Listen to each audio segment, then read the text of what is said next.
శుభమస్తు. శ్రీరామ జయం. మొక్కల పెంపకం ఆనందదాయకం, ఆరోగ్యకారకం. మొక్కల పెంపకాన్ని ఒక ఉద్యమంలాగా చేపడదాం. అయితే నేటి ఆధునిక జీవన సరళిలో మొక్కలు పర్యావరణాన్ని కాపాడుతాయి అని ఎంతగా తెలిసినప్పటికీ ఇంటికి సంబంధించిన నిర్మాణానికి భంగం కలిగిస్తాయో ఏమో అనే ఆలోచనలతో పూల మొక్కలు మాత్రమే పెంచే ప్రయత్నాలు చేస్తున్నటువంటి జనం నేటి కాలంలో మహావృక్షాల పెంపకం వైపు మక్కువ చూపడం లేదు. మహావృక్షం కాదు కానీ అమృత వృక్షం, అద్భుతమైన వృక్షం. అందులో శివ సంబంధంగా ప్రత్యేకమైన సేవలలో పరమేశ్వర ప్రీతికరంగా బిల్వార్చన చేసే సమయంలో మనం వినియోగించేటటువంటి చెట్టు మారేడు చెట్టు. మారేడు నీవని ఏరేరి తేన మారేడు ఫలములు నీ సేవకు అన్నాడు ఒక సినీ కవి.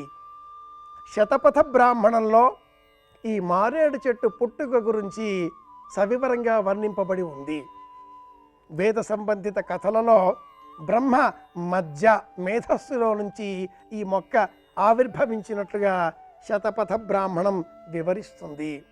అలాగే యజ్ఞయాగాది క్రతువులలో విశేషంగా అధ్వర్యుడు ఈ మొక్కను పెంచి పోషించాలి. అలా నాటిన అనంతరమే యజ్ఞం చేయడానికి అర్హత లభిస్తుంది అంటూ ఆచార్య సంప్రదాయం మారేడు మొక్కను తప్పకుండా పెంచాలి అంటూ తెలియజేస్తుంది. రాత్రి అంతా కూడా అడవిలో కాలం గడుపుతూ ఒకానొక గిరిజనుడు చెట్టు పైన నిద్ర రాకుండా కాలక్షేపం చేయడం కోసం ఆ చెట్టు యొక్క ఆకులు త్రుంచి అలా నేలపైన వేస్తూ రాత్రి అంతా కూడా జాగరణ చేసి చెట్టు దిగి నేలపైన వచ్చేసరికి ఆ చెట్టు దిగువన శివలింగం, ఆ చెట్టు మారేడు చెట్టు, సమర్పించినవి బిల్వదళములు, త్రిదళం త్రిగుణాకారం త్రినేత్రంచ త్రిచాయుధం త్రిజన్మ పాప సంహారం ఏకబిల్వం శివార్పణం. ఇలా భక్త కన్నప్ప కథలో గ్రహించవచ్చు. అలాగే ఇంకా అనేక సందర్భాలలో మనం గమనించినట్లయితే బ్రాహ్మణం ఆరణ్యక విభాగంలో కూడా సూర్య సంబంధంగా సూర్యకాంతిలో నుంచి ఈ మారేడు చెట్టు ఆవిర్భవించినట్లుగా బ్రాహ్మణం మరి ఒక వృత్తాంతంలో తెలియజేస్తుంది. ఆహితాగ్ని చేసేటటువంటి క్రమంలో శ్రౌతకర్మలు చేసిన వారు యజ్ఞయాగాది క్రతువులలో అగ్నిష్టోమము, దర్శపూర్ణమాసము, చయనము అనేటటువంటి యజ్ఞంలో తప్పనిసరిగా మారేడు చెట్టుకు సంబంధించిన 6 యూపములను స్తంభములను నాటినట్లుగా శ్రీమద్ రామాయణ కల్పవృక్షంలో మనం గమనించవచ్చు. శ్రీరామాయణంలో కూడా దశరథుల వారు అశ్వమేధ యాగం చేస్తూ పుత్రకామేష్టి యాగం చేస్తూ ఆ యాగ నిర్వహణ సంబంధంగా చేసేటటువంటి శ్రౌత అగ్ని విధి విధానాలలో మారేడు చెట్టును నాటి సంరక్షణ చేసినట్లుగా గ్రహించవచ్చు. మొక్క నాటితే చెట్టు అవుతుంది, కానీ అత్యవసర పరిస్థితులలో చెట్టు కూడా ఒక ప్రాంతంలో నుంచి మరో ప్రాంతానికి మనం బదలాయించి తీసుకువెళ్ళి సంరక్షణ చర్యలు చేపడుతూ మొక్క మాత్రమే కాదు సుమా చెట్టును కూడా నాటవచ్చు అనేటటువంటి సంరక్షణ చర్యల నేపథ్యంలో మారేడు చెట్టు పరమాద్భుతమైనది. తులసి బిల్వ నిర్గుండి జంబీర ఆ మలకం తథా పంచబిల్వమితి ఖ్యాతం అని శివకవచ సహస్రనామావళి వివరిస్తుంది.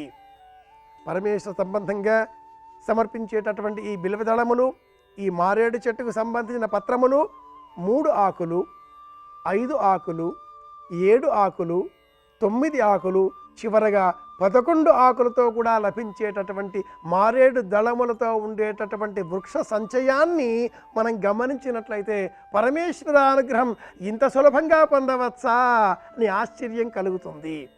పరమేశ్వరుడు సులభంగా మనల్ని అనుగ్రహించేటటువంటి దైవం బోళాశంకరుడు.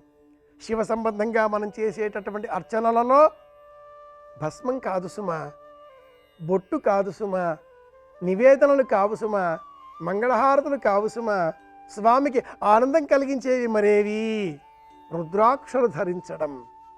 అలాగే స్వామికి ప్రీతికరంగా ఈ మారేడు దళములతో అర్చనలు చేయడం.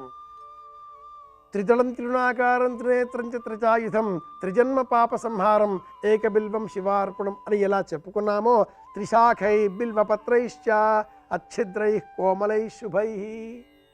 ఎలాంటి బిల్వ పత్రాలను మనం పరమేశ్వరుడి సమర్పించాలి? అచ్ఛిద్రై, ఏ విధంగా కూడా బెజ్జములు లేనటువంటిది, కోమలములైనటువంటి వాటిని సమర్పించాలి, శుభకరములైనటువంటి వాటిని సమర్పించాలి. మహాలక్ష్మి పూర్వం శ్రీమన్నారాయణమూర్తిని ప్రార్థించింది. ఏమని అంటే, స్వామి, అందరూ మిమ్మల్ని పూజిస్తారు, మీ దర్శనం కోరుకుంటారు, మీ అవతారం కావాలి అని కోరుకుంటారు. నన్ను ఎవరూ ప్రార్థించరు, నేను అవతారం ధరించాలి అని ఎవరూ కోరుకొనరు. కనుక నేను మారేడు చెట్టులో నివసించే అనుగ్రహం మీ వలన నాకు లభిస్తే ఆ తదుపరి ఎవరైనా కూడా శివారాధన చేసే సమయంలో మారేడు దళములను వినియోగిస్తారు. నా ఉనికి ఈ విధంగా లోకానికి ఆనందకరంగా మారుతుంది అని కోరడంతో ఆ మహావిష్ణువు అనుగ్రహించినట్లుగా పురాణ వాంగ్మయం ఒక కథను తెలియజేస్తుంది. కనుకనే మారేడు దళములలో మనం మహాలక్ష్మిని అర్చించవచ్చు, దర్శించవచ్చు అని కూడా పురాణ వాక్యం.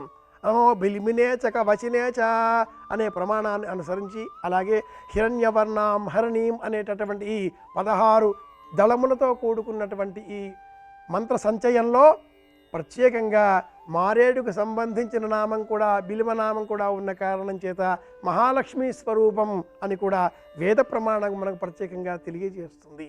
ఈ మారేడు దళములతో పరమేశ్వరారాధన చేస్తే పరమేశ్వరుడు ప్రసన్నుడవుతాడు. కానీ అష్టమి, చతుర్దశి, సోమవారం, మాస శివరాత్రి, మహాశివరాత్రి ఇలా పలు సందర్భాలలో, ప్రత్యేక సన్నివేశాలలో, అనేక సందర్భాలలో పరమేశ్వరారాధన చేసే నిమిత్తమై ఉన్నటువంటి ఎవరో నాటినటువంటి ఆ మారేడు చెట్టు దళములను సేకరించి స్వామికి సమర్పిస్తున్నాం. కానీ మనం ఆ మారేడు మొక్కను నాటుతున్నామా?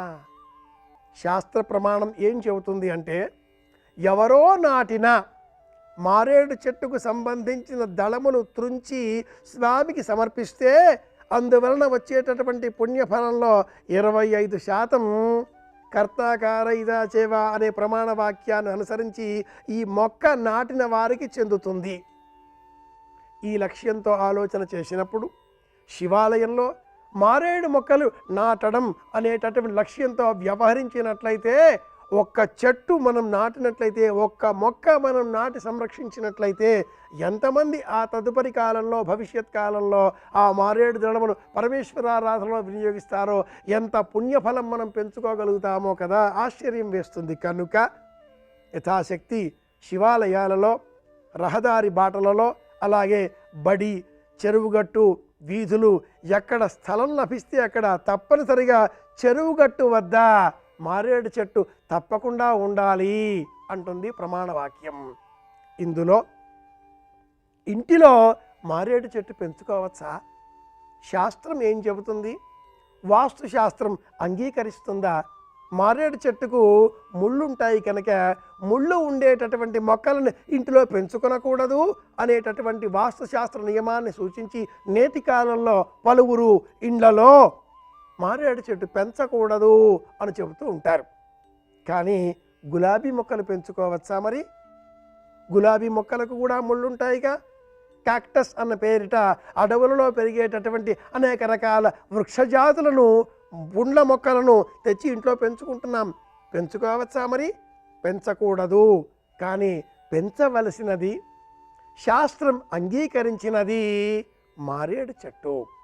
ఏ ఇంటిలో ఈశాన్య దిగ్భాగంలో తులసికోట పక్కన మారేడు చెట్టు పెంచే అలవాటు ఉంటుందో ఆ ఇంట్లో ఉండేటటువంటి వారికి సమస్త ఐశ్వర్యాలు చేకూరుతాయి అని రుద్రకామ్యార్చన విధానం అనేటటువంటి శివ సంబంధిత పూజా గ్రంథం ప్రత్యేకంగా తెలియజేస్తుంది.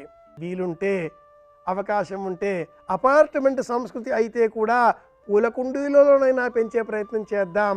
సందర్భాన్ని అనుసరించి ఆలయాలలో, బడి, గుడి, అలాగే చెరువుగట్టు, రహదారి ఎక్కడైనా కూడా పెంచి పోషించే ప్రయత్నం చేద్దాం. అమృత వృక్షాలను కాపాడుకుందాం. మరో కార్యక్రమంలో మళ్ళీ కలుసుకుందాం. శుభమస్తు. శ్రీరామ జయం.